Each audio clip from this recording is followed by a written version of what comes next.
Good morning. We're just setting up.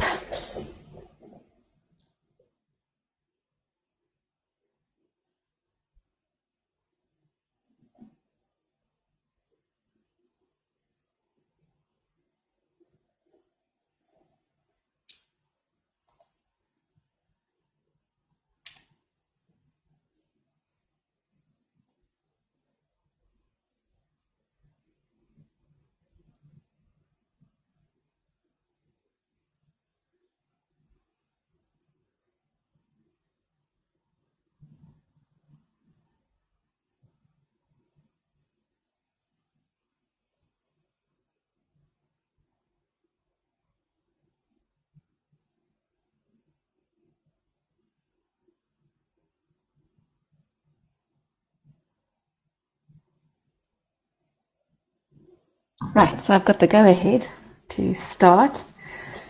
Thank you for joining me this morning. It really is a privilege. So today I'm going to be discussing the impact of COVID-19 and the pandemic on our mental health as a nation. The topic is it's okay not to be okay right now. So as a mental health care provider, we are used to the end of the year seeing a rise in the need for psychological services in general. I'm based in Bloemfontein, so we tend to notice that as soon as the August winds blow, there's a definite increase in the need for psychological support. And most certainly 2020 has been no different. So this year has presented humanity with extreme challenges. And our communities in South Africa have definitely experienced this on many levels. 1 in 3 South Africans usually would present with a psychological disorder during our lifetime. Now, this was prior to COVID-19. And we know that the effects of the pandemic have been to increase depression, anxiety, and trauma responses amongst South Africans. This is in a population that was already stressed by high levels of crime, unemployment, poverty, with limited resources, and multiple historical and systemic inequalities.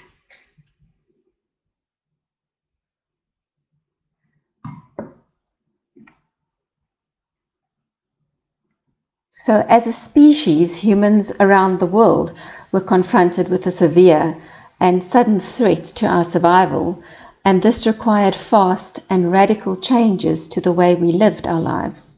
The financial impact of the pandemic and the subsequent lockdown resulted in many millions of South Africans losing their jobs, losing their businesses, or experiencing reduced income. The ripple effect of financial trauma goes beyond money and presents as increased poverty, increased domestic and gender-based violence, and substance abuse. When people are forced to spend time with others in confined spaces amid so many stresses, financial, health, social, of course, frustration and fear do increase and may lead to damaging reactions and dysfunctional coping mechanisms. Depression and suicidality have consequently also increased. We have had to endure months of social distancing, fears surrounding our health and the well-being of our loved ones, our financial safety, managing our children's homeschooling, adapting to distance learning and increased virtual interactions. And we have experienced loss after loss. We have mourned loved ones, colleagues and acquaintances who have become ill or passed away due to the pandemic. We have mourned the loss of our normal lives. The simple things like the hugs and handshakes, casually touching someone's arm, the shows, sporting events, weddings, graduations, and brides that we took as for granted. We are grieving for a time before we had to sanitize everything, before we wore masks and can't really see people's expressions anymore and need to avoid contact with our fellow human beings.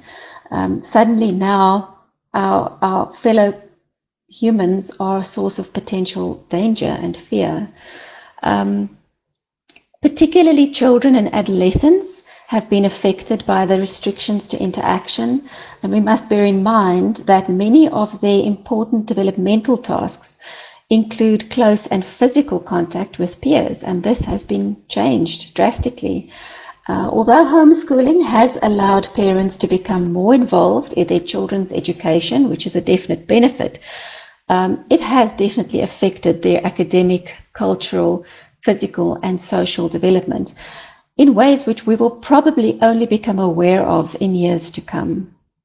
They have lost the freedom of spending time with their grandparents and had to become aware of this strange, invisible threat that can't really be contained and prevented. So we do anticipate trauma and anxiety responses as natural fallouts in the months to come.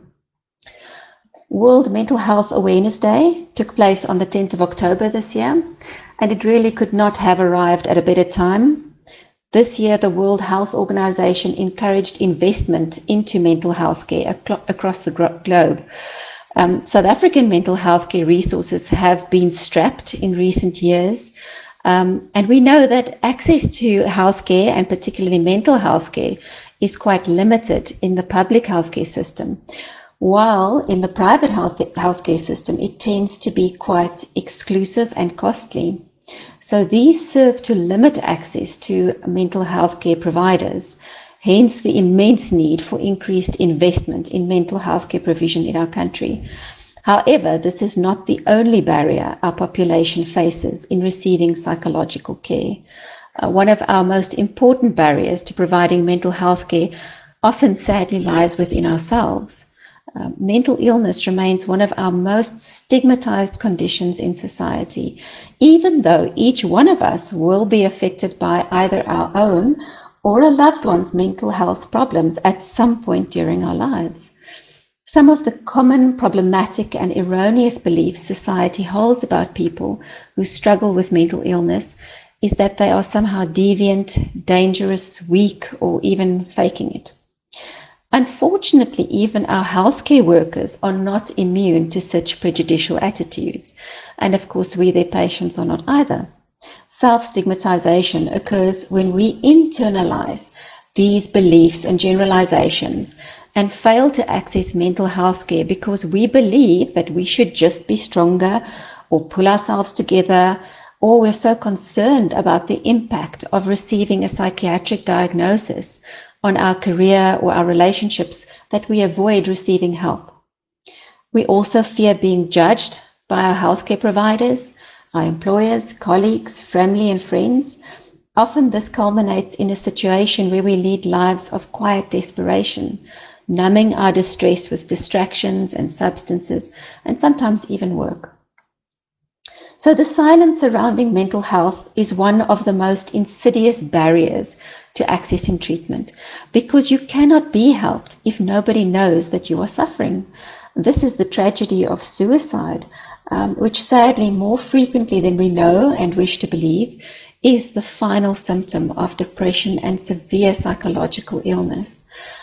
I've sadly had to assist many patients to work through the trauma and the grief of losing a loved one to suicide. And perhaps one of the saddest aspects is that almost each of them was shocked, and this came out of the blue. Their loved one had seemed fine. He or she had never told anyone how difficult life had become, how hard it felt to just get out of bed in the mornings, and how much energy it took to go through the motions of a normal day. So ultimately, they were so ill that they felt the only escape or relief would be to end their lives. And very often they also feel like they are a burden on those around them in any case. So this silent suffering because of the fear of stigma, rejection, judgment, or being seen as a burden is really a killer. Mental illness does not discriminate against anyone. Nobody is spared these struggles. We share this as a human experience. There are times in all of our lives when we just can't survive alone, where we can't do this alone.